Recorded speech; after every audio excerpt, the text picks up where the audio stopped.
के नमूना लगल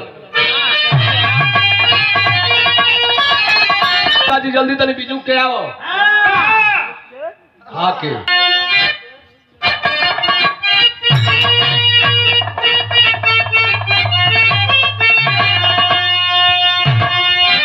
ई नहीं कोनो लड़की रहल अरे वाह सधुआइन बने कहे कि मैं वो हूँ कंठी नहीं टकराएगी कह रही है क्या कि मैं ना जाऊं सुनाऊं मेरा तू ये कराम करो सवाली नाम है मेरा मुझे सलाम करो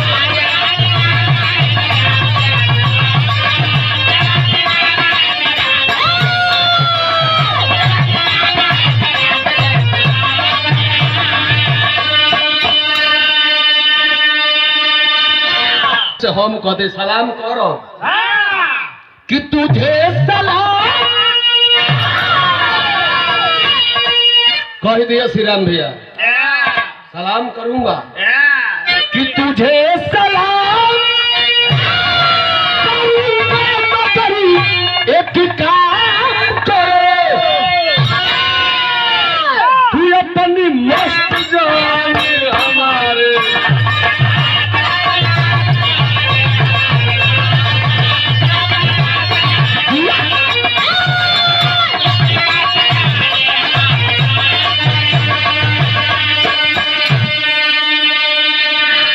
लेकिन कभी जी भाव विरह में लिखलन है कि धारा के गोद में ऐसे रणधीर पाले वतन की लाज बचाने वतन के पीर चले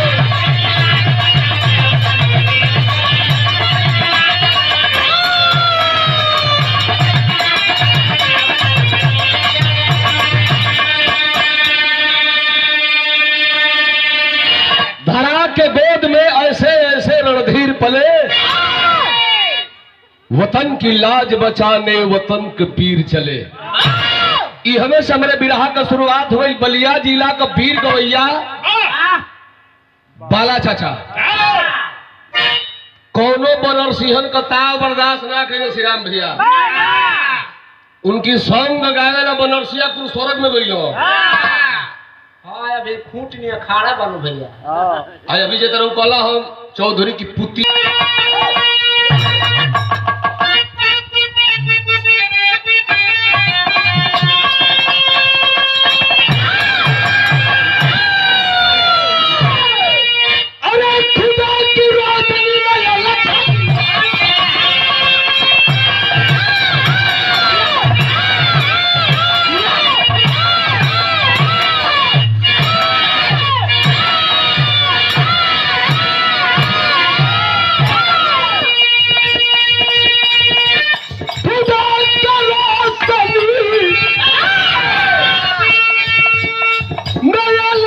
होती है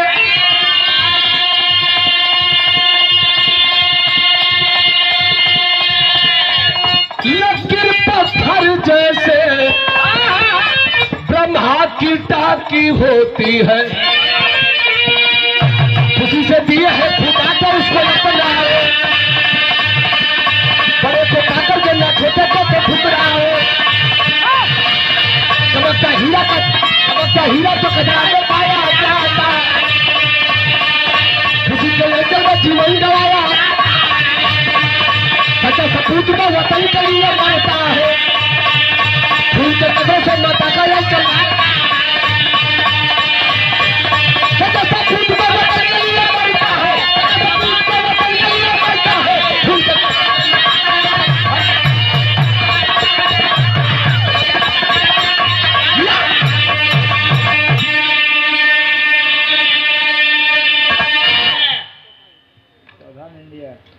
ए भैया हमरे बिरहा का शुरुआत हो गई कहानी के करबा कैसन बा ध्यान से बिरहा सुनल जाई कवि जी भाव लिखल हम बिरहा में विदेशिया का भाव हो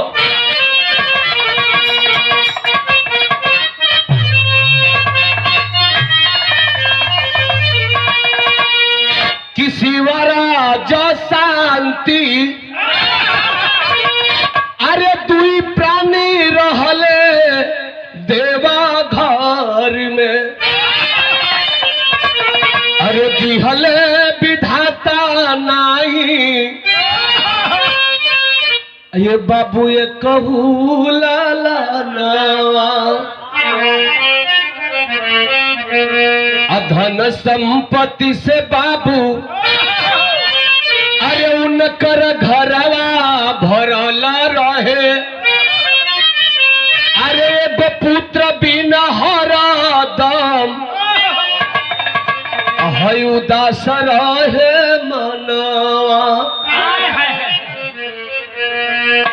बिरहा सुनने वाला पंच लोग, बिरहा गवले का मतलब ना होला, बिरहा समझौले का मतलब होला।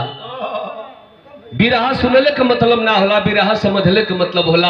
हमारे बिरहा का शुरुआत हो गई बाबा धाम के मंदिर से 3 किलोमीटर पश्चिम छोटा गांव। भैया सिटिया ते रोकला कोनो में बाएगो में 3 किलोमीटर पश्चिम और गांव पंडितपुरवा। वो पंडितपुरवा गांव का अमीर आदमी जेकर 3-4 तल्ला बिल्डिंग बा, जकरा द्वार पर फॉर्च्यूनर स्कॉर्पियो गाड़ी खड़ा बा, लेकिन औलाद नहीं के। जबकि दोनों प्राणी भगवान भोलेनाथ के भक्त होंगे, जल चढ़ावत होंगे, लेकिन मालिक सुनत न होंगे। समय धीरे धीरे बीतत बहो बाबू, चौथा पन चढ़े वाला बा। आज दोनों प्राणी जल चढ़ाई के जब घर के ओर लौटलन ह, रास्ते में आई देखेलस बरसतिया में कृष्णा भैया घाम जब उग जाला कि ना बुझाई कि जरी जाई कड़कड़ा के घाम उगल बा। सुकुआर दे पंडिताइन को घाम लगल, तर पसीना से देह हो गई। हाथ जोड़ के पंडिताइन अपना पंडित जी से को बात कहली, यहाँ एक लाइन खेसारी लाल का तर्ज लग गई।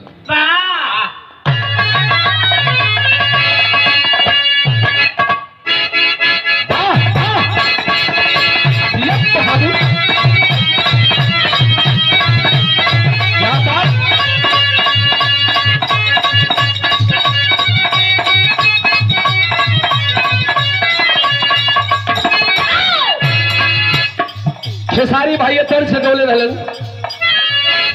अरे चट्टी चट्टी चूड़िया फोड़ल हो, अरे चट्टी चट्टी चूड़िया फोड़ल हो, हम जानम कलैया मरोड़ के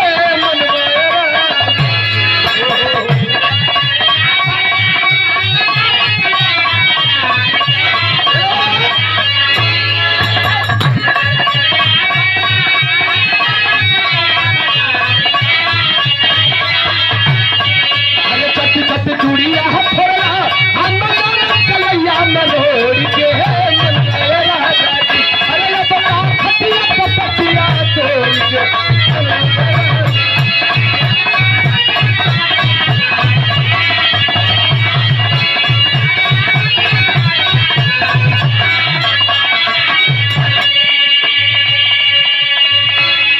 ये धूम तरज रहल।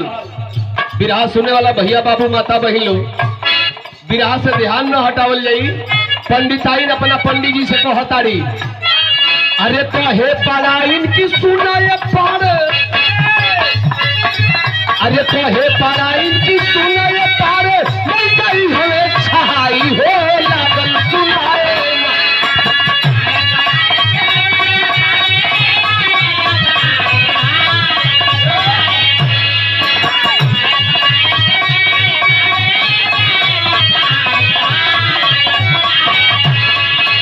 हे पढ़ाई की सुनाए पारे नहीं गई हमें छहाई हो लागल सुनाए ना, एक लाल के रोवाई हो लागल सुनाए ना।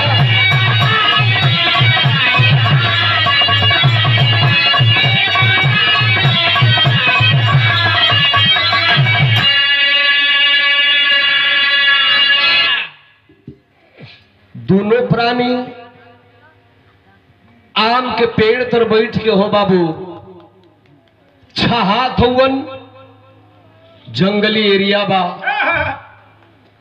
वही जंगलवे में से कोई छोट लड़का के रोवाई के आवाज कि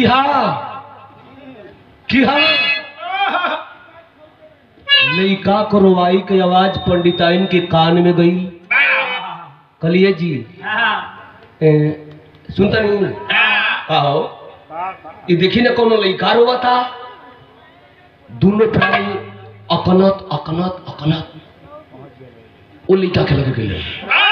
पंडिताइन तुरंत अचरा पसार के वो लड़का के उठा ले ली। जय भगवान भोलेनाथ, जय भगवान भोलेनाथ, लड़का मिल गई। बेटा मेहनत का लड़का मिल गई। पंडित जी कहल बिना मेहनत के खेला में निक लगेला भाई तब ने बुझा कितना पीड़ा होला। आन का लड़का खेला में तो निके लगी। कहली कि सुनी ये लड़का के हम लेके घरे चलब। बिरहा सुनल ए लड़का रे पंडित जी तू का थोड़ी बोल कलाम कर बोल में जाना बाना लगा था हमरो में सार बड़ा सुने तू जाना बाना एगो गड़िया में सारे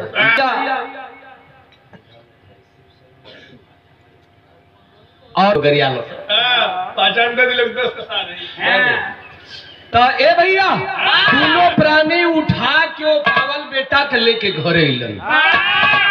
नहवा धुलवा के ओके आपन दोनों प्राणी बेटा बना लेलन। कहला कि जय भगवान हमने के भक्ति सफल हो गई। अंशिका जी अब धीरे धीरे लड़का बड़ होखे लगल।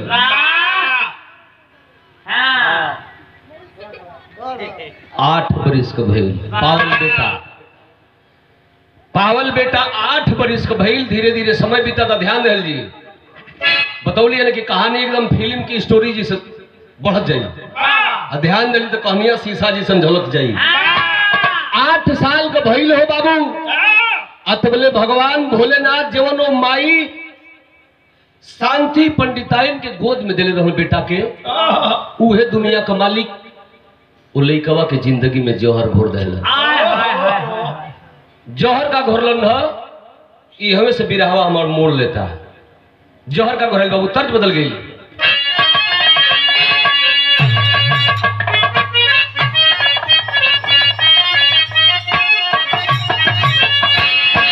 तर्ज से बढ़िया भाव बिरहा में बा कि पार काई दिहल ये बाबू पार काई दिहल लाल 8 की उमरिया हो।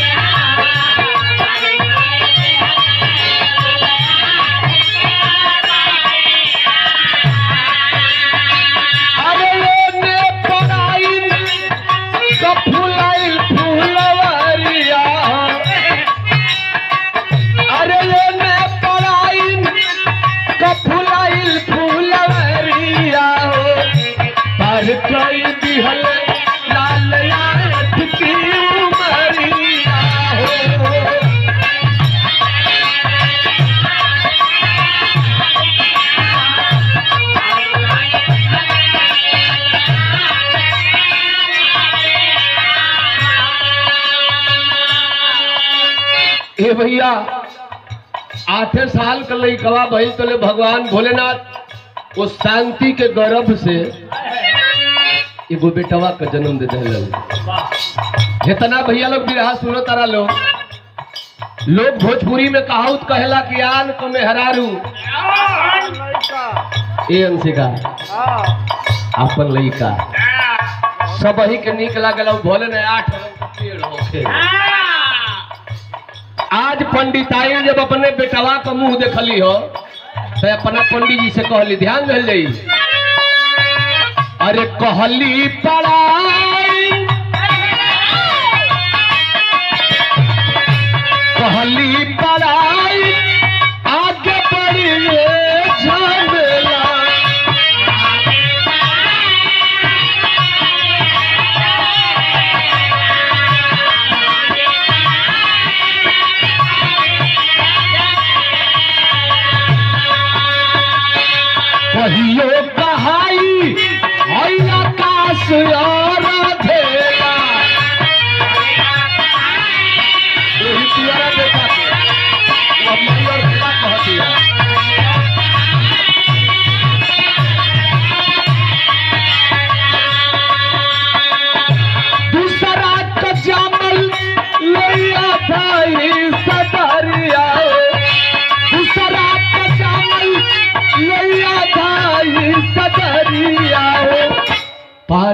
कही दिहल लाल अटकी का मुंह पंडिताइन देखली है, कहली कि सैया जी एक दिन हमनी के लइका बड़ हो जाई,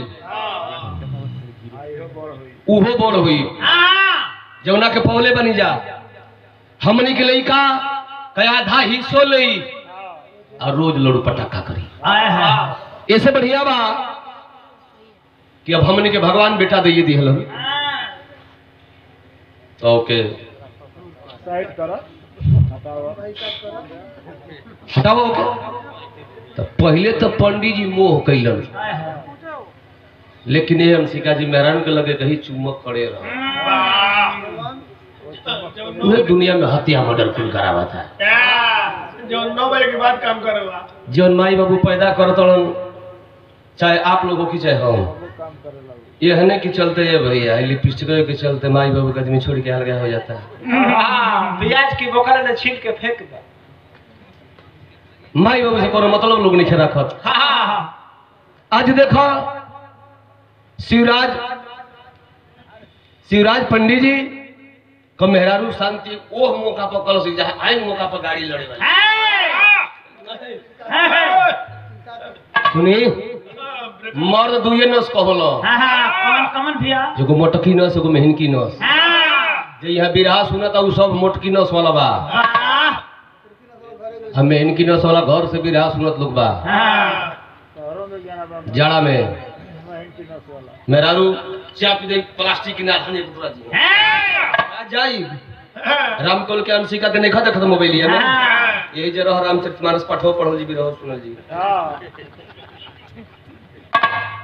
ए भैया आज शिवराज पंडित जी को मेहरारू शांति अपना पति देव के कहली कि देखी वाह ये पावल बेटा के हटाई, वारे शिवराज पंडित वारे हम माया की नगर और जमाने के लोग, जौन बेटा हो सके वह बहनी हो गई लोग के आगे लेकर मतलब कि गौरी आ गई, आज वो बेटा के दूर करावो तड़ी। शिवराज पंडित जी वो पावल बेटा के लेके हो बाबू अपना मेहरारू के कहला पर नजरी से दूर कर जात हो, लेकिन झरझर झरझर रोवत जात हो। लेके कहा गिल बाबा धाम के मंदिर से 10-15 किलोमीटर पहले जे भी भाई बाबा धाम गई हुई एगो स्टेशन मिलेला जसीडीह स्टेशन, उसी स्टेशन पर एक यादव होटल है जो आज भी कायम है। उसी राम निवास यादव के होटल पर वो पावल बेटवा के कसवा के लेके गईलन हो राम निवास यादव और राम निवास वो दोनों जना चाय पकौड़ी समोसा का दुकान के लिए हुए। पंडित जी वही जे लेके होटल पर गईलन और राम निवास यादव से कहल रे यादव हमार मेहरुआ रोज बीमार रहे, हम गरीब ब्राह्मण हैं, हमारी लइकवा के अपना होटलवा पर रख लेता, कुछ तनख्वाह ही देता, वो पैसा से हमारा मेहरारू का इलाज है। राम निवास यादव को एक नौकर की जरूरत थी, 500 रुपए पर उस बेटे को रख लिया। लइका साल भर रहल, पंडित जी कहू दिन तनख्वाह लिया ना गई। तनख्वाह का कौन काम बा, उ तो नजरी से दूर करे के रहल। साल भर बीतल, अब जात कहो ही राम निवास सोचल कि बाभन ढेर हिरने के लागेल कोनो ए पर बाभन खात रहे सतुआ ऊपर हिर भैंस चरावत रहे, तो साला मेरी गिल तो ना बरजलस तो पूजवावेला कहीं बना जाके मरी ना गई बड़ा गड़बड़ हो जाए। रुका कर तन खैया दिलाई तनी पता लगोले पंडितपुरवा गांव को पता लगाओ तो राम निवास साल भर का तनख्वाह जोड़ ले अपना लइका जो नौकरवा बोकर, तो साल भर का तनख्वाह 6000 भइल। 6000 रुपया लेके राम निवास अहिर वही पंडित जी के द्वार पर जब पहुंचल होती 3 तल्ली बिल्डिंग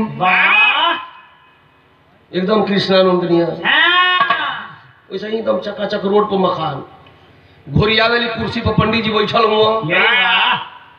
राम निवास गल कर के साला दूसरा कौन दूसरे बाभन के घर पा गई का 6000 दे के साला करोड़पति बा। पीछाओं से जाके कल की बाबा प्रणाम, पंडित जी गप कुर्सी पर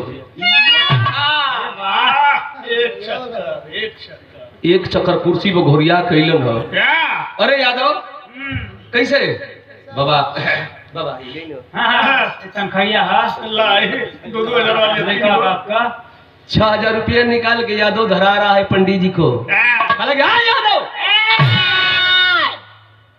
देख रहा है मेरी बिल्डिंग, हाँ वो मेरी फॉर्च्यूनर है, वो मेरी स्कॉर्पियो है, वाह वो मेरी बुलेट है, और जो खेल रहा है वो मेरा बेटा है वाह आपकी बीवी कहाँ है? मनीष पांडे। अब बीवी से तोरा क्या मतलब है? वाह मतलब घटिए कभी बड़ा कभी जी बड़ा। और रामनिवास जो लड़का मैंने तेरे होटल पे छोड़ के आया है वो मेरा लड़का नहीं है। मैंने उसको जंगल में पाया था, तेरे दरवाजे पर दे दिया। तेरा मन करना तो अपने होटल पे रखना, नहीं जी करे तो खदेड़ देना। आकाश से मेरा कोई रिश्ता नहीं है। बिरहा सुने वाला पंच चलो तो कहानी पर ध्यान दियो। रामनिवास यादव पैसा भी नहीं दिया, पॉकेट में रख लिया और वापस चल दिया। रास्ते में सोच रहा है कि मेरी माँ बस एक बार मेरी औरत को बजनिया बोली थी। भगवान हमू तोहरे नगरी में आके थरिया बर्तन प्लेट गिलास धोतनी, समोसा पकौड़ी बेचतनी, तोहर पूजा कर ले मालिक, लेकिन आज ले ये कहू औलाद न देला। खाली मेरे माई बजनिया कह दल समय मेहरारू के मेहरारू हम के लिया के भगवान भोलेनाथ तोहरे नगरी में रखलस, तोहर सेवा कर ले, लेकिन हमके रोआवेला मालिक न।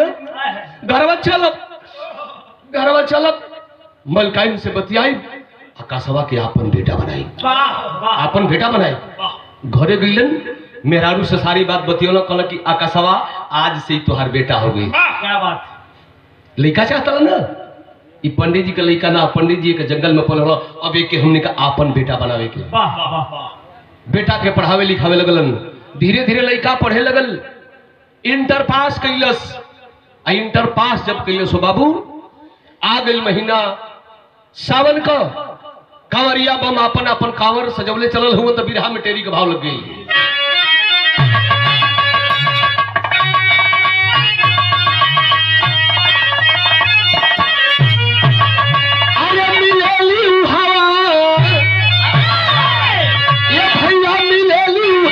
सुंदर जिंदगी चीज का भैया आस न होला जहवा,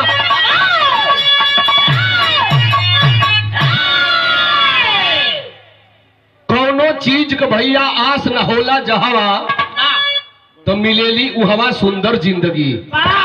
गई लइकवा थरिया प्लेट गिलास धोवे, पा गई प्यार माई बाबू को, अब माई बाबू को प्यार पा के इंटर में पास कर लेलस। तब आ गई महीना सावन का, कांवरिया बम अपन अपन कांवर सजौले, बोल बम।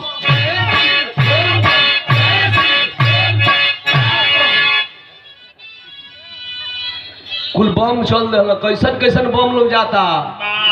अब द तनी श्री नारायण चचा वाली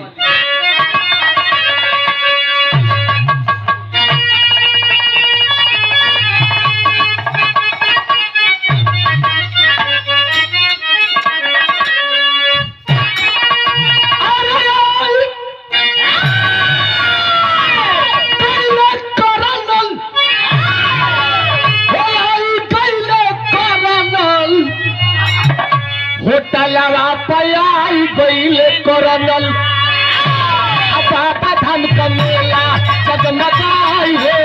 होटलवा पयाई गईले करनल,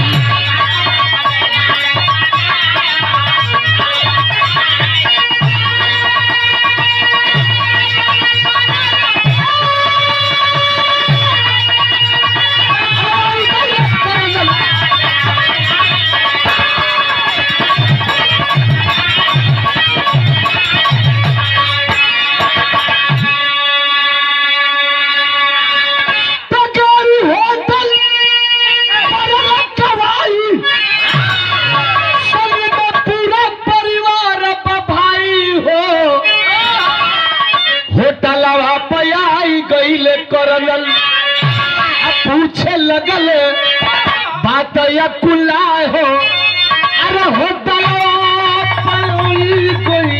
कर्नल एगो कर्नल साहब अपना पूरा परिवार के लेके बाबा का दर्शन करे चलल हुवन। रिजर्व स्कॉर्पियो गाड़ी से जात हुवन। गाड़ी जा करके राम निवास यादव के होटल के सामने रुकी। राम निवास यादव के मेहरारू कढ़ाई में समोसा बना बना के डालो तड़ी। आकाशवा जो लिखा बा इंटर पास करके बैठल बा पेपर पढ़ता बेचता पढ़ता बेचता पढ़ता। और तब बोले गाड़ी जब रुकल शीशा जब डाउन कैलन है कर्नल साहब नजर पड़ी राम निवास यादव के औरत के ऊपर। बिरहा सुने वाला भाई लोग बिरहा से ध्यान मत रे के बतियाओ तो मत बोल भैया हे नहीं मुँह करब गाड़ी वाड़ी थोड़े बोलते हैं मुँह कर जा डुमा डाल गाँव में भैया मेहनत करता तो बतिया बता रहे लोग। ए भैया राम निवास यादव की औरत जो है कर्नल साहब को देख रही है। आकाशवा के कहली कि बेटा बेटा बड़े लोगों का प्रणाम करने पर यह जिंदगी संवर जाती है। चो चो चो चो चो चो चो जल्दी जा गाड़ी गेट खोल। गेट खोल के कर्नल साहब के लिया क्या आकाश गई गेट खोलस कर्नल साहब को उतरलस बगलिया वाली सिटिया का गेटवा जब खोलस वो धूपी चश्मा लगोले कर्नल आइन वो हाथ में चमचमावेली मोबाइल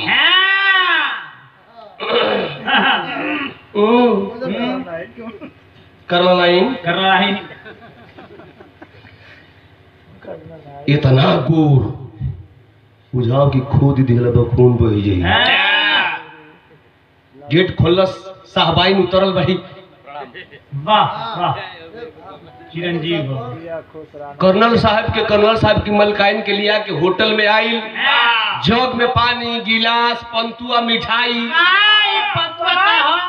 मिठाई अंशिका के सवेरे खियाई सती माई के दुकान पर वो कृष्णन के दुकान के बगल में माँ मिष्ठान भंडार कासिमाबाद गाजीपुर वाले इतना बड़ा बड़ा देखने पर लगता है बूढ़ों का तमाकू है।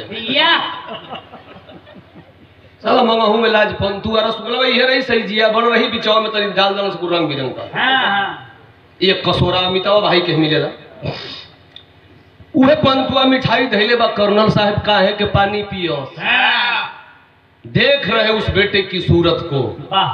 लंबा भी है सुंदर भी है संस्कारी भी है। होटल में तो बहुत लड़के मिलते हैं लेकिन प्रणाम करने वाला कोई नहीं मिलता है। वो भी झुक के प्रणाम पैर छुआ है।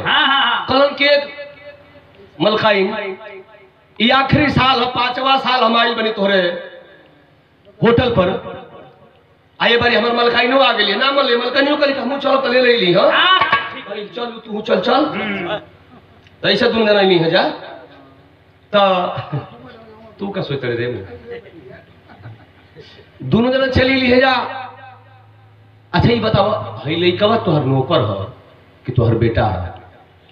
आय साहेब आप तो देश की चलावत नहीं आप कर्नल हैं ये साहब ये नौकर हमारा रहित ना तो आपको प्रणाम ना करें। ये हमारा बेटा है इंटर में फर्स्ट क्लास पास के लिए बहुत साहब ये साहब हम सुनीला कि कर्नल साहब लोग जेके चाहेलन ओके भर्ती करा देलन। वाह तो कर्नल साहब कहल भाई देखो समोसा बेले वाली का तन की संस्कारी ना बना देली फौज का नौकरी देखे लगल समोसा बेली वाली जना का औकात नहीं के 50,000 1 लाख देवे के ये ख्वाब देखे लगल बेटवा के फौजी बनावे बदे। हाँ हम लोग करा देते हैं ये साहब तन दया कर देती हमार गरीबिया दूर हो जाए। कल हाँ ठीक है कोशिश मैंने 12 का हाथवा फिर तन कोशिश करूंगा। बगल में कर्नल साहब के मलकाइन खड़ा बड़ी कोशिश करूंगा का कोशिश करबो जब लइकवा संस्कारी लगते बा उच्च विचार का लगते बा जोग बटले बा तो भर्ती करावे के कहला कि सही का लोग कहला कि मेरा के मेला बाजार लेके ना जाए के चाहिए। आई बड़ी दर्शन करे की भर्ता करावे चल नहीं बड़ी भर्ती करावे मुझे 5 लाख चाहिए। मेरे लोग के कानों में कहते ना कि मुझे 5 लाख चाहिए तो कल से हाँ तो उहे ये नाती उहे 5 लाख लेके सूती है हम जाते ना उहे 5 लाख लेके सूती हो मजा नहीं मिलेगा।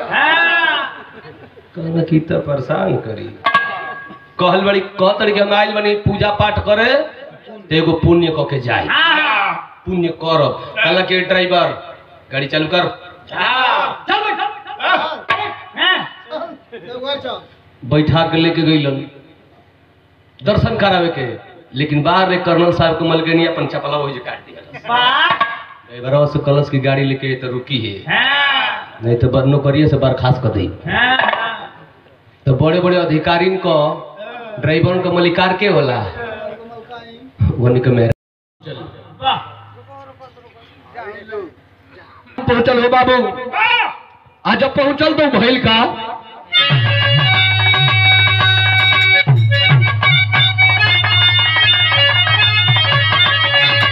अरे भारती हो गई ना जवनवा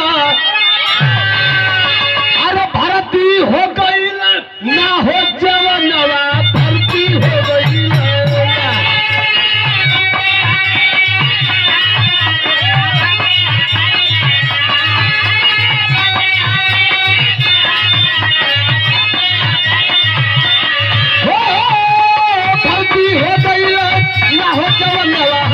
हो गई ना भोले बाबा का घूमल नवा भोले बाबा का घूमल नवा चलनवा भक्ति हो गई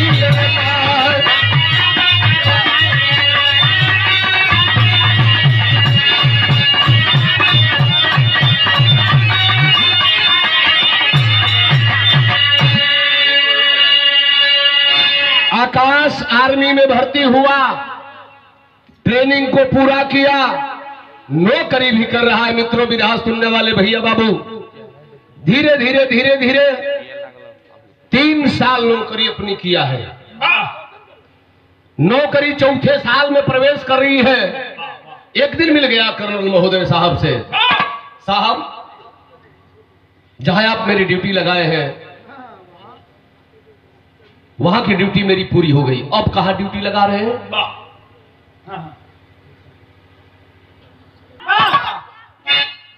कर्नल साहब कहा कि बेटा जहां हम लोगों का कैंप है इस कैंप से 4 किलोमीटर पश्चिम एक नुनियापुरा गांव है। मुझे अभी खुफिया एजेंसी के द्वारा मुझे खबर मिली है कि उल्फा उग्रवादी नुनियापुरा गांव में आतंकवाद करने वाले हैं। बेटा एक काम कर एक तू है 4 और जवानों को साथ में ले लो और 5 जवान चले जाओ नुनियापुरा गांव में देखना वहां उल्फा उग्रवादी कोई आतंकवाद न करने पाए। बेटा एक कर्नल एक जवान को समझा रहे हैं। विराज सुनने वाले भैया बाबू यही मेन पॉइंट की बात है। और वही एक और जवान खड़ा है। वो कौन है? आर्मी का क्लर्क जो सारी बात को सुन रहा है कि कर्नल साहब भेजत हुए 5 को जवानों के नुनियापुरा गांव के बचावे बदे। वो क्लर्क कौन है? वही शिवराज पंडित जी का बेटावा मनीष पांडे। लेकिन मनीष पांडे भी आकाश को नहीं पहचानता है और आकाश भी मनीष पांडे को नहीं पहचान रहा है, इसलिए कि बचपन में ही साथ छूटा है। लेकिन कहा जाला कि जैसन काकर वैसन बिया जैसन माई वैसन धिया। आज वो बेटा बाप क्लर्क जरूर लेकिन दिल में लालच बा। इस साहेब भेजे थे उल्फा उग्रवादियों के मारे बदे ना तो क्यों न मैं उल्फा उग्रवादियों को यह संदेश दे दूं कि हमारे 5 जवान उस गांव में जा रहे हैं। अगर खबर दे देता हूं तो मुझे अच्छी रकम मिल जाएगी। पुलवामा हादसा हुआ, हर 5 किलोमीटर पर चेक पोस्ट लगा है। 100 ग्राम गांजा लेकर के आप बॉर्डर नहीं क्रॉस कर सकते हैं। और 250 किलोग्राम विस्फोटक सामान लेके कैसे पाकिस्तानी हिंदुस्तान में आ गए सो बिना हिंदुस्तान के चमचन के चाल के बिना कैसे चली लन। देखो यही में गद्दार हुआ। एक जवान 5 जवानों को 4 जवानों को साथियों को अपने 5 चले हैं नुनियापुरा गांव को बचाने, लेकिन उसी आर्मी का वह कलरक कहा जा रहा है बिरहा चढ़ी।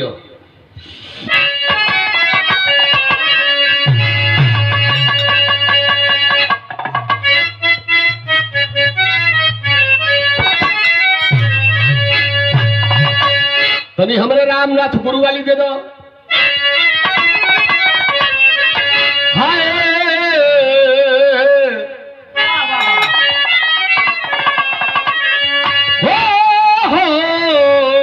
हो अरे चल ले जवानवा बाजी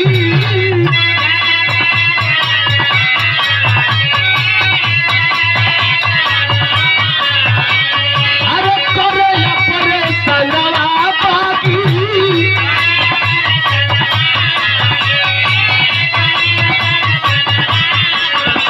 अरे पतियन के छोड़ब नहीं भल जाई चले बाजी चल ले जवानवा बाजी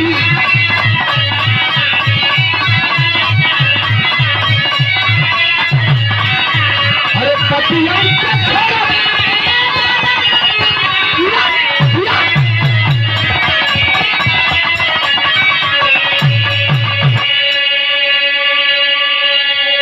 जवान तो हौसला बुलंद करके चले हैं पाकिस्तानियों उस उल्फा उग्रवादियों को मारने के लिए, लेकिन यह मनीष पांडे जो है आर्मी का कलरक वो फोन कर दिया। उल्फा उग्रवादी एक फोन को उठाया, कौन हो? मैं आर्मी का कलरक हूं, मनीष पांडे मेरा नाम है। क्यों फोन किए हो? जा रहे हो क्या उस गांव में? नुनियापुरा जा रहे हो? हाँ, सजग से जाना वरना मारे जाओगे। आर्मी के 5 जवान पहुंच चुके हैं वहां। जा रहे हैं, अपने ईमान को बेचा है आर्मी का वह कलर। कितने रुपए में? 2 लाख। अरे रुपया लेके वही पापी उग्रवादी से अरे दिहले सुराग तबला उग्रवादी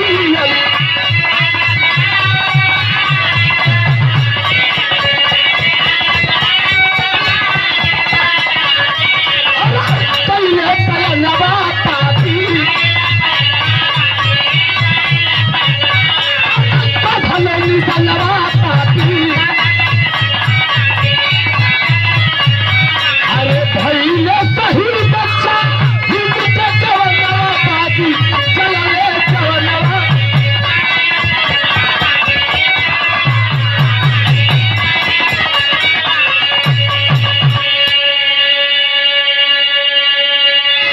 पहाड़ी झाड़ी में छुपे उल्फा उग्रवादी हिंदुस्तान के आर्मी के 4 जवानों को निशाने पर ले लिए। आर्मी के 4 जवान मारे गए। बचा है कौन? फिर वही अभागा जिसकी मौत ही नहीं है। फिर वह बच गया आकाश और अपने 4 भाइयों की लाशें को देख रहा है। मेरे 4 भाई मारे गए। धिक्कार है मेरी जवानी को। उठा लिया वह जवान अपने हथियार को और तम तबाह करके चला है। तो बिरहा तनी और चढ़ा दो।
लेकिन यह आकाश अपने कदम को पीछे नहीं हटा सकता है।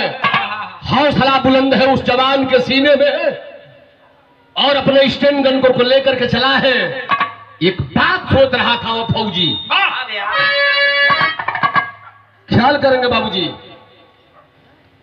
इस चुनाव से अगले चुनाव में माननीय नरेंद्र मोदी जी ने घोषणा पत्र में लिखे थे कि जब मेरी सरकार होगी तो हिंदुस्तान से आतंकवाद मिटा दूंगा। नहीं मिटा। वही बात वो फौजी सोच रहा है। क्या सोच रहा है? अरे मिट्टी उग्रवाद कैसे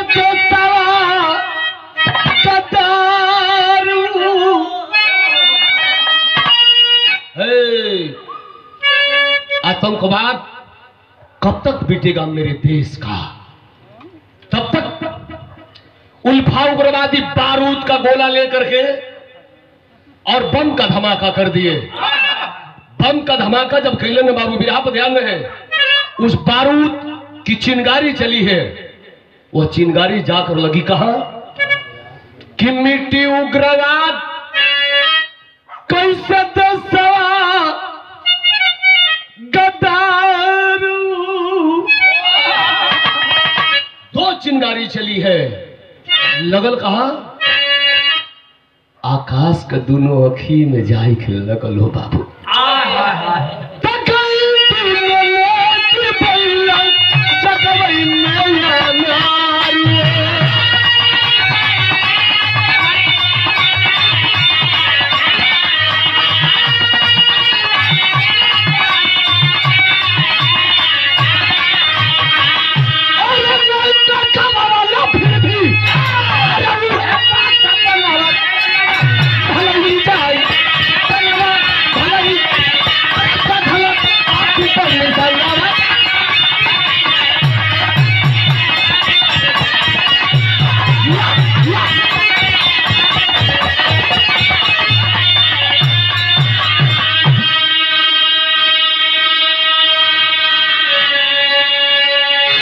हाथ में स्टन गन है मित्रों, आंख में बारूद की चिंगारी लगी है, दोनों आंख फूट गई है लेकिन हौसला नहीं तोड़ रहा है। टाइगर को दबाया तरतहा करके गोलियों की बारिश कर रहा है, लेकिन जवान कब तक बारिश करेगा? धराशायी होकर आर्मी का वह जवान धरती पर गिर पड़ा। आर्मी के कैंप में खबर गई कि 4 जवान तो शहीद हो गए, लेकिन 4 जवानों फौजी जवानों का जिस नियम से उसकी लाश घर जाती है, ताबूत और तिरंगे में लपेट करके उन जवानों की लाश को भिजवा दिया गया। घायल अभागा उस आकाश को आर्मी के हॉस्पिटल में भर्ती करा दिया गया है। आंख पर पट्टी लगी है, दवा उपचार हो रहा है, ब्लड चढ़ रहा है, लेकिन ये हवा का बात तनी अभी में छोड़ो। 2 लाख रुपया पौले बढ़ के मनीष पांडे, तो भैया वो बिना मेहनत कर सिका जी 2 लाख रुपया मिल जाता सा तनी गर्मी होले। बिरहा गा के 2 लाख कमाइल जी ओकर गर्मी ना हुई, लेकिन बिना मेहनत को मतलब कि आइल बन जगह में डहरिया में 2 लाख मिल गए तो कदी चला घरे अब का। तब बिना मेहनत का 2 लाख रुपया मनीष पांडे पौले बना खाली उल्फा उग्रवादियों की बतौला पर इनाम में चला गया। आर्मी के कैंटीन में जाके वो आर्मी को बोतल लेहलस, कैंटीन में मुर्गा का जंगा लेहलस, नोच नोच के खाता, दारू को ढक्कन खोलस। हमारा बड़का भैया चूंकि आर्मी मैन हुआ तो वो पहला वाले अमर भाई भुजैनी वाले है, तो बाद में इलन कंपनी में इतनी पहले रहल 15 साल पहले रे विरोधी ए घरी तो वो आवत है कभी जी कैसन कागजवा में था सल पानी में मार के ठहर तो सुनो संभाल के। हाँ नगारा में बड़ा से पूछने भैया ये डूमा डाल देंगे। नमस्कार जो आर्मी का बोतल खोलने बा पूरा बोतल पी गलस। दारू के नशा में जब भइल मनीष पांडे तो पहुंचा कहां? अपने फैमिली क्वार्टर जहां अपने मेहरारू के रखल रहा। अंशिका जी गई मेहरारू रात को समय बा दरवाजा बंद करके सुतल बिया कल की हेलो प्यारी आई दाढ़ी वाले वो फौजियों शौकीन रहे। दुल्हनिया मैले ये आके सिटकिनिया खींच देला आई पूरा दरवाजा पर वजन देले बा जब भी तक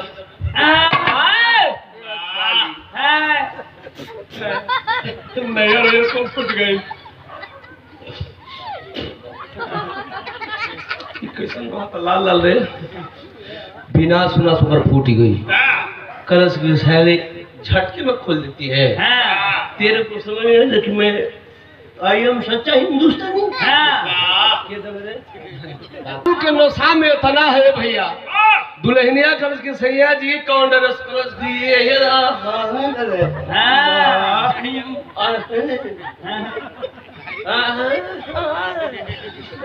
कलश की कौन ड्रेस कलश आई एम भैया हिंदुस्तानी कलश की का कहले बने कलश की तुमको इससे मतलब नहीं। मैं सोचता हूँ कि तेरे लिए एक स्कॉर्पियो खरीदूं और जो मेरा बेटा होगा ना फॉर्च्यूनर खरीदूंगा। ले क्या तो कहा पहले दूल्हा उसने भेज दिए अरे तब धीरे धीरे बटोर का बचल बड़ी ले है 2 लाख रुपया का चेक धरावत अपने मेहरारू के कल की सैया जी कैसन चेक विराज सुनने वाले भैया बाबू हंसी मजाक जगह से भाव भी जगह से यह कैसा चेक कलश की पागल करिया छर भैंस बरोबर रह गई 85 4 थरिया खाती हो और भैंस जैसे सोती हो। आई एम सच्चा हिंदुस्तानी टीवी तो देखती नहीं इतना मार लेती हो गलाम गलाम।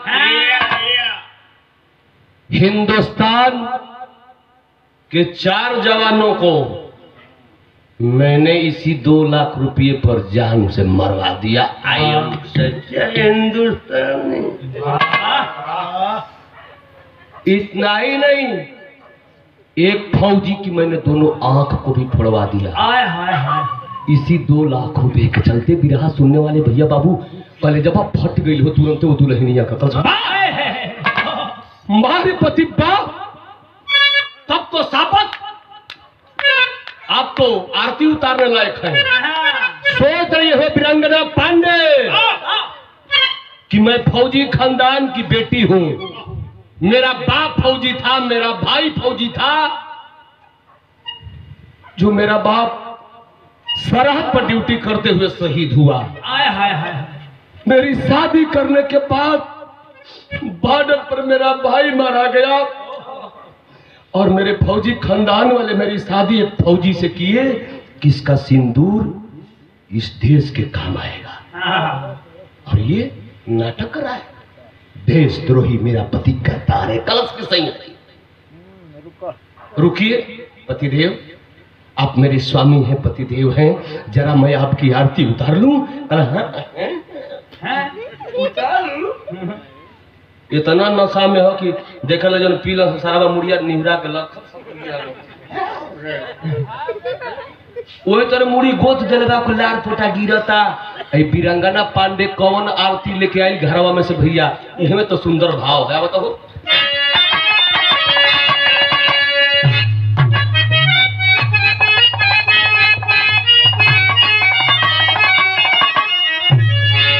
अरे यही अखिया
ओकर पति मनीष पांडे मुड़ी नहीं हिरौले घरवा में गई कबो कबो गए सुराजा तया शाम में बड़ा लकड़ी के खेती होले लावना उना लगावे बदे लावना फारे बदे को दाव धइले रहल आ वही दाव के पौलस उठा के ले आई कलश की बोला बोला काली मैया की जय बोला भारत मैया की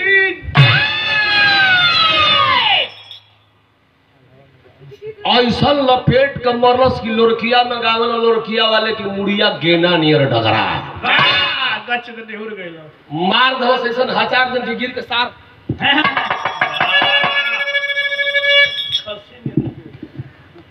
कलश की बगैर पति का रहना मंजूर करूंगी लेकिन मुझे देशद्रोही पति नहीं चाहिए मार दलस मुड़ी कटल ओकरे हाथ से 2 लाख रुपया का चेक छीनलस लेके गई कर्नल साहब के लगे साहब ये लीजिए कैसा है बेटी कौन हो तुम कलश की साहब मैं मनीष पांडे की औरत हूं और मेरा पति देशद्रोही जो 4 जवान शहीद हुए थे मेरा पति कराया था जो आकाश जवान अंधा हुआ है उसको मेरा पति कराया है और ये मेरा खून देख रहे शरीर पर ना अपने पति की हत्या करके आ रही जान से मार डाली हूं उसको कहना करे पगली हिंदुस्तान की कानून को अपने मुट्ठी में क्यों लिया यह काम कानून को करना चाहिए कलश साहब हिंदुस्तान का कानून का सूत्र हमके मत बताओ हिंदुस्तान की कानून यही तो है जुर्मी जुर्म करता है जेल जाता है 2 4 10 बरिस रहता है पैसा देता है छूट जाता है फिर जुर्मी जुर्म करता है मैं जो काम की हूं वह हिंदुस्तान की प्रशासन शासन नहीं कर सकती है कल के हरे पगली तो के जेल हुई कलश की साहब जेल ना हमके फंसियो हो जाई वो मंजूर बा लेकिन देशद्रोही पति मुझे मंजूर नहीं बिरहा सुने वाला भैया लोग वीरांगना पांडे को जेल हो गया 1 महीने के बाद कर्नल साहब गईलन हो और जमानत पर अपन रिक्स लेके वो बेटी के छोड़ा लेलन जमानत पर छूट के आई और जब छूट के आई तो डहरिया में कहते कि साहब 4 गो जवानवा तो शहीद हो गईलन जौनन के देख ना पौली लेकिन जौना को अखिया फूटल है कम से कम ओ फौजिया के तो दिखा देता हो साहब कि वो जवान बा कैसन कर्नल साहब लिया के हॉस्पिटल में जब गईलन हो उस समय हॉस्पिटल का डॉक्टर उस अंधा फौजी से अंधे आकाश से उस हॉस्पिटल का डॉक्टर उस समय पूछ रहा था कह रे फौजी तेरे माँ का नाम क्या है तेरे बाप का नाम क्या है तू 1 महीने से ऊपर हो गया भर्ती हुए हॉस्पिटल में और तुमसे मिलने न तेरी माँ आई न तेरा बाप आया न तेरा कोई भाई आया अरे फौजी तू रहने वाला कहाँ का है रे पगला हॉस्पिटल का डॉक्टर पूछो तुवन आकाश बेड पर सुतल बा आंख पर पट्टी लगल बा हो बाबू के मरबा सारे के को सीजन ना हो सारा वटेरी हम के बस दिखा दो फौजी बाप कैसन उसी समय डॉक्टर पूछ रहा था और वीरंगना पांडे और कर्नल साहब खड़ा होके सुनत हुवन वो फौजी आकाश बतावा था कि हम के कर बेटा हो इतना भैया लोग बैठल हो तो लोग सुन लिया आकाश बेटा रहल के कर बतावा तो फौजी हमरे बिरहा का आखिरी तर्जमा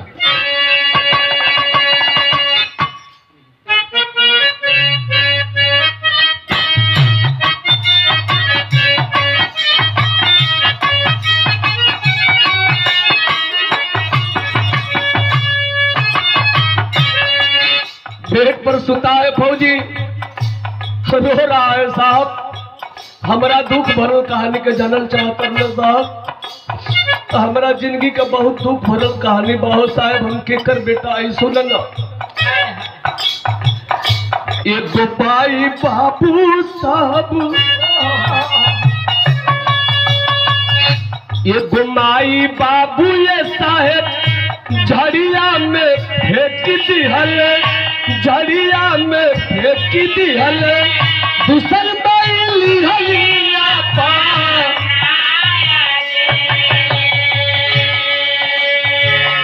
यह न तू जानल चाहता रह कि हम के कर बेटा है तो पता न कैसन हमारे कुलक्षणी उमाई रहल पता न कैसा रू हमर बाप रहल। उ जवन दोनों हमके पैदा करके साहब उ झाड़ी में फेंकले लोग रहल। तो पहला माई बाबू के देखिए न पौली, हमार दूसरका माई बाबू के मिलल हमारा जिंदगी में दूसरका माई बाबू शिवराज पंडित जी और उनकर मेहरारू शांति।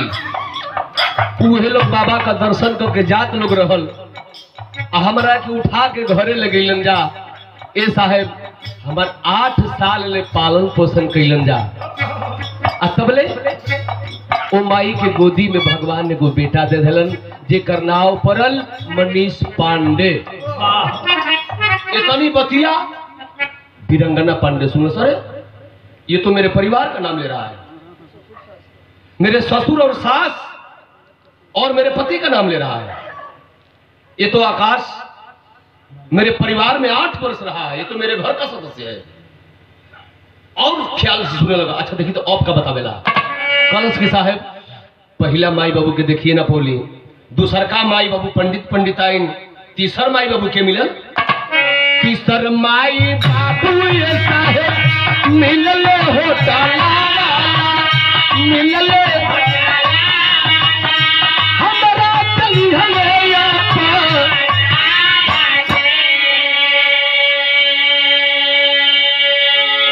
तीसरका माई बाबू राम निवास यादव और उनकर दुल्हन मैंने हमार धर्म को माई शांति देवी। ये साहब हमारा जिंदगी में तीसर की माई अब बाबू मिलन यादव होटल वाला, जो न माई बाबू के आशीर्वाद से हम इंटर तक पढ़ली, वही माई बाबू के आशीर्वाद से हम फौज में नौकरी पौली। अभी ओहू माई बाबू के सेवा पूरा ना कपौनी हो साहब, तो बोले ये गौरी माई हमारा जिंदगी में आ गई, जो न माई का सेवा करे बदे हमके फौज का नौकरी मिलल। कौन माई? यही धरती मोतारी बदे लड़ली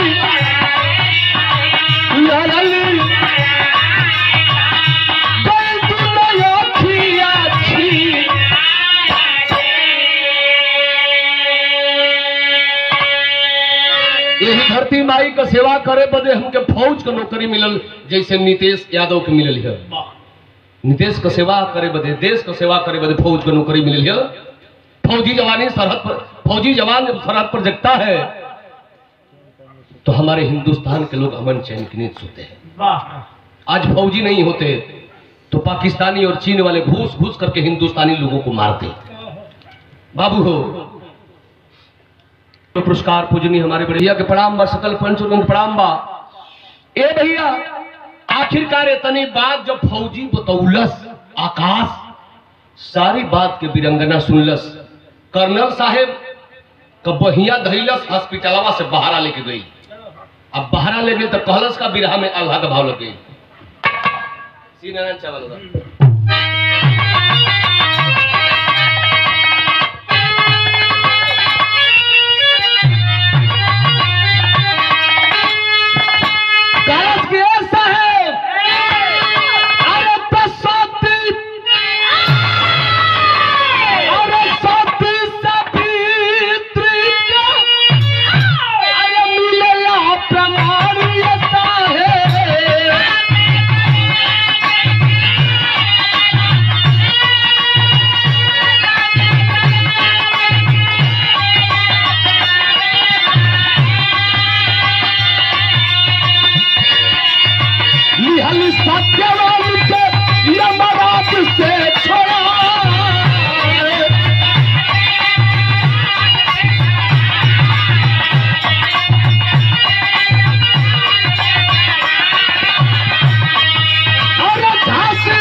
घोड़त पकड़ो था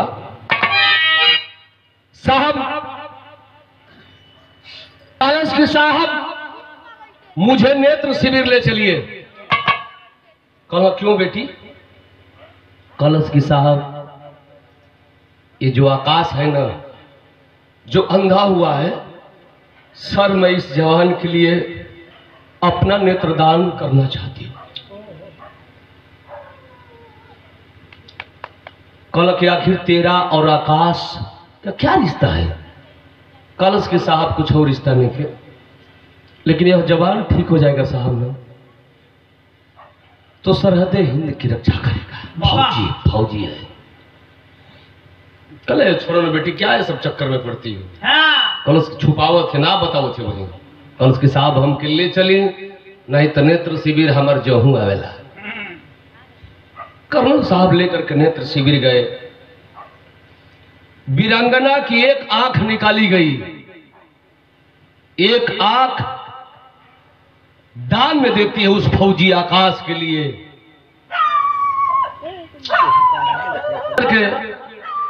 नेत्रदान देती है, एगो आंख निकाल के वीरांगना को हो बाबू आकाश के शरीर में लगल, आकाश की आंख वाला जगह पर लगल। हॉस्पिटल से छुट्टी मिल रही है आने के लिए, कलश के नहीं ये भी आंख। डॉक्टर कहता है पागल है क्या रे, ये तो पागल है। अरे दान में एक नेत्र दान दिया जाता है, एक किडनी दान दिया जाता है, और दोनों दान में दे रही है। अरे दोनों आंख दान में दे करके अंधी हो जाएगी। कलश की साहब हम अनहरे होकर चाहते, हम के देखो, हम अपने हाथे से अपने पति के जब हत्या कर दिली, देशद्रोही पति के मार डाली, तो हम देखब के केहो साहेब जबरन दोनों दान में देती है। दोनों नेत्र निकाल करके आकाश को लगाया गया। और शासन प्रशासन की ओर से उस वीरांगना पांडे को सेवा करने के लिए सरकार की ओर से 2 दासियां लगी है, 2 लड़की जो फैमिली क्वार्टर जहां रहती थी वहां रह रही है। आकाश का घाव जब ठीक मिले, हॉस्पिटल से जब छुट्टी मिली थी, तो कर्नल साहब कहना कि आकाश ड्यूटी करना चाहता है या रिटायर होना चाहता है। कलश की साहब हम रिटायर हो कब की ड्यूटी करो। ये बात बाद में हुई, पहले हमारा कहीं बताई कि हमारे आंख में जो हमारे दोनों आंख फूट रही है, इस जगह पर आंख के कर लगल है। कलर छोड़ो यार, मैं वो तो खरीद करके लगाया हूं। कलश के ना साहब जैसे खरीदले हुआ वो के दिखाओ, हम देखो वो के हो। इसलिए कि साहब जब मैं इस आंख से देख रहा हूं तो बस देश प्रेम, बदले की आग मुझे दिखाई दे रही है। मुझे चैन नहीं हो रहा साहब, मैं सोच रहा हूं किस आतंकवादी को मारूं। किसकी आंख है साहब मुझे दिखाइए। कर्नल साहब ले आए कि वीरांगना के क्वार्टर पर जब गईलन बाबू, आकाश जब उस वीरांगना पांडे को देखता है कि अंधी है दोनों आंख से, हाथ जोड़ के आकाश कलश की वीरांगना आखिर तू मेरे लिए अंधी क्यों हो गई? कलश की कुछ नहीं आकाश, मैं ऐसे ही अंधी हो गई। मैं सोची कि तू अंधा है, तू ठीक हो जाएगा तो दुनिया की सेवा करेगा, दुनिया की रक्षा करेगा। तू फौजी है, मैं जी करके क्या करूंगी, मैं दुनिया देख कर क्या करूंगी। आकाश कलश की पगली, जब तू इतना बड़ा काम की है तो आज के बाद यह मत बोलना कि तू अभागन है, तेरा कोई नहीं है।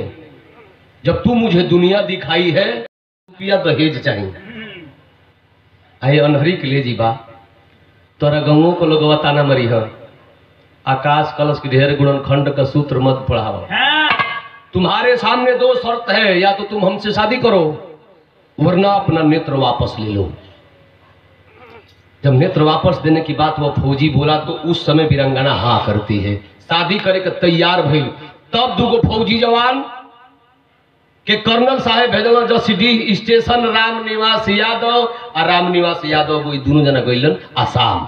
आ जब महतरिया जनलस की हमारे लड़कवा का बियाह कोनो आन्हर लड़की आई हो बा, ऐसा आन्हर भाई भरता बियाह देखो मोहतरिया को मैंने कॉलेज के सराहना पेपर सब बिया करो ना ना ना करना साहब को ना भले पैसा रुपया ना मिली वो तो ही हमके एकदम चाहिए दौड़ के आकाशवा अपनी माई के मुँह बन कर तमाई दे ऊना अनहर अनहर तोर बेटा मैं अंधा था रे माँ वे तोर धर्म को पतोहिया हमके दुनिया देखल रे माई अनहरी मत कह रे माई जब सारी बात माँ जानती है तो हाथ जोड़ के अपने धर्म का बिटिया अपने धर्म का पतोह से वो बुढ़िया कलश का खड़ी भाव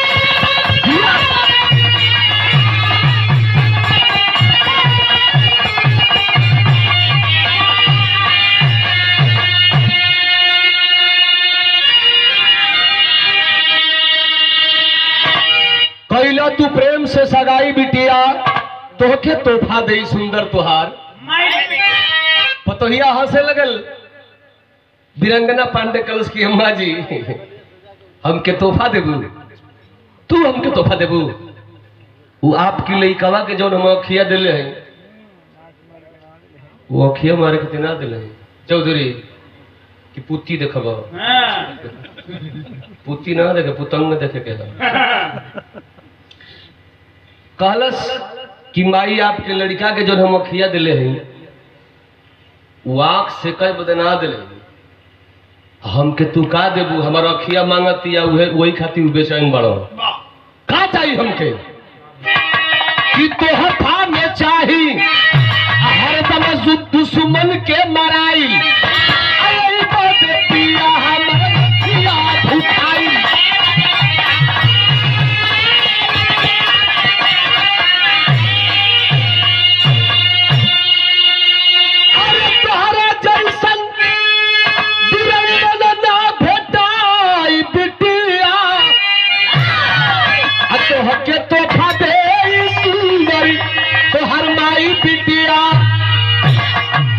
आकाश और वीरंगना की शादी हुई शादी भइल आकाश परिवार के अपना लेके घरे आवल चाहता आगे आगे फौजी आकाश ओकर कान पकड़ ले है ओकर दुल्हन कन्हैया हो बाबू दोनों अखिया से आंधर न पिछवा कर्नल साहब हुआ उनका पिछवा राम निवास दोनों प्राणी हुआ मने मने महतरिया सोचत है कि हमार पतोहिया घरे जाई जब लेके हम जाई बाबा के नगरी में तो उजा का मेहरारू लोग कहे कि का रे एकर बेटा फौजी बा एकर पतोह आन्हर बा ये आन्हर पतोह से बियाह के लिए जाना था कि 2-4 करोड़ दे दिले बिया इससे बढ़िया बा पैरवा पकड़े लेलस कर्नल साहब कलश के साहब महतारी है जिंदगी का अपना हर सुख के हम प्राप्त कर ले हैं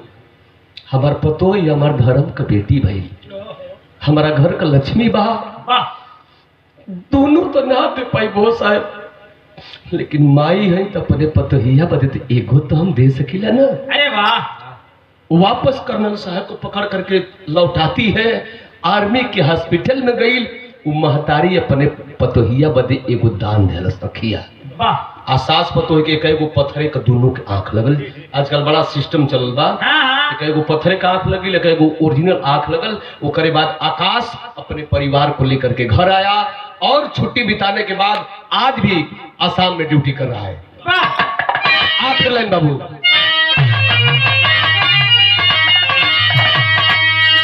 जय जखाड़ गुर जद्दू लौटन कील हरे फुलवारी श्री नारायण गंगा सागर मितवा अवध बिहारी